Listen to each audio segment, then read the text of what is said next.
Hi everyone, welcome back. So today I'm going to do a very quick video and show you how to make a Sex on the Beach. It is our most popular selling cocktail and it's such an easy drink to make, so I'm very glad that it's our most popular one.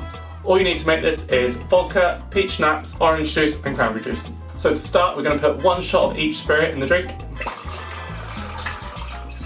Orange juice most of the way up. You want to fill your glass about 3/4 of the way up with ice. Lots of people say no ice or less ice. I think they think they're getting more drink or more alcohol by saying no ice, but instead you just get loads of fruit juice. And I know when I'm drinking, I don't want to be drinking like a pint of fruit juice with every cocktail I make.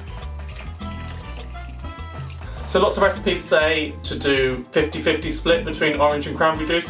We like to do the majority of orange juice and just a dash of cranberry juice at the top to make a layering effect. If you want to garnish, it is optional, but you can put a nice big slice of orange on the side and don't forget the straw.